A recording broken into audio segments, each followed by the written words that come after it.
tubig, ano? Yung ibang gasolina may halong tubig.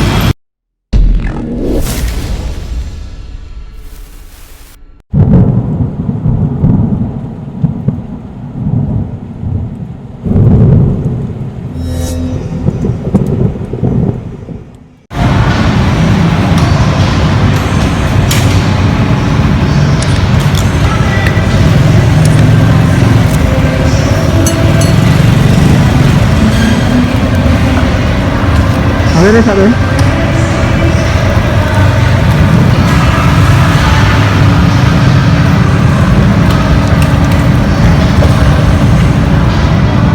Okay mo?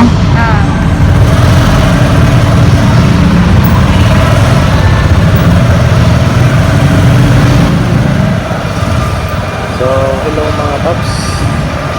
So, nakatapos lang namin mag-grocery. Kami ay pauwi na. So, pinti na yung ating gauge. Magpapagas tayo. So, titingnan natin kung ilang litro ang kakayanin itong RS natin kasi medyo sagad na siya sa gauge niya. Ang nasa manual kasi natin 3.8 liters lang, pero nakasubok ako dito ng mahigit pa ng 3.8. Pero ngayon testing natin kasi halos sagad na yung gauge sa ating motor. Testing natin kung hanggang saan yung kaya niya. So dito kasi ako nagpapagas kasi sa lahat ng gasoline station dito sa lugar namin, ito yung mas mura kasi yung iba nag-range na ng 79 per liter, meron pang 80, pero dito nasa mga 74. Kaya madami din ditong nagpapagas.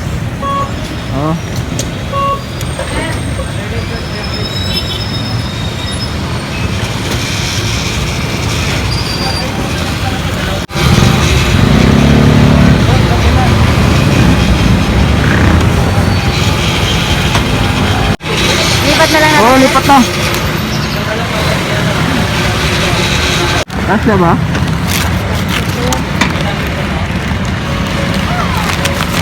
Wait lang. Tanggalin mo kaya sa abaga mo. Wait lang.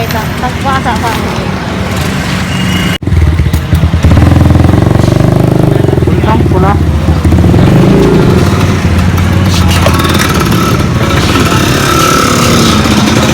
Pultang pula siguro.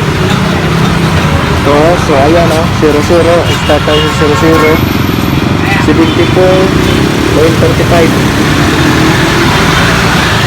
Sagad mo ha. Malaya biyahe. Long ride.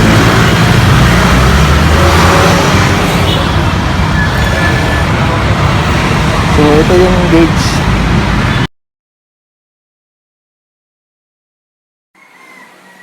Halos nasa I na siya. Pinti na.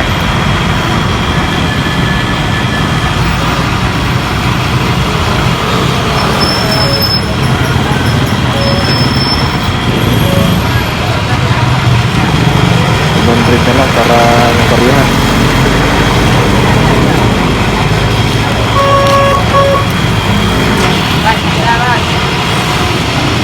So ayan mga paps, malapit na mga 3 liters ang ikarga dito sa ating tangke.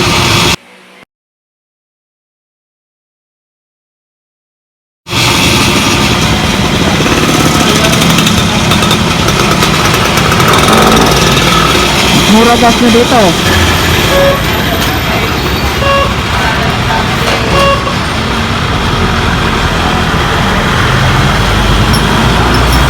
Ano kaya yung iba? May halong tubig, ano? Yung ibang gasolina may halong tubig. Check na namin yan pag ano,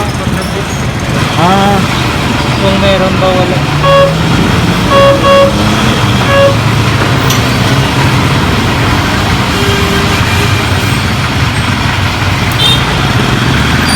Sir, Okay na. so ayan na yung pinakasagad natin, 3.162 liters.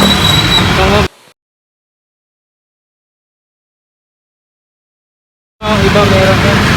235. complete na ngayon.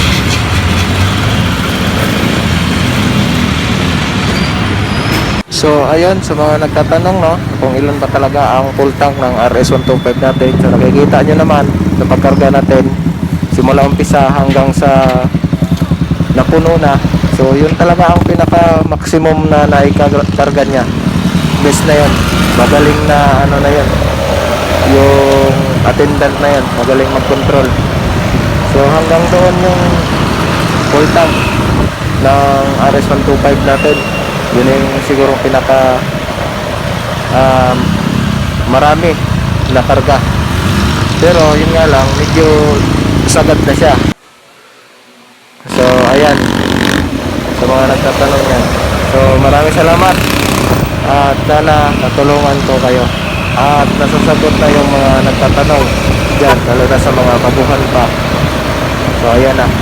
At yun, bago ko makalimutan ng lahat, maraming salamat ulit sa mga sulit pa nating subscribe na nanonood dito sa ating channel.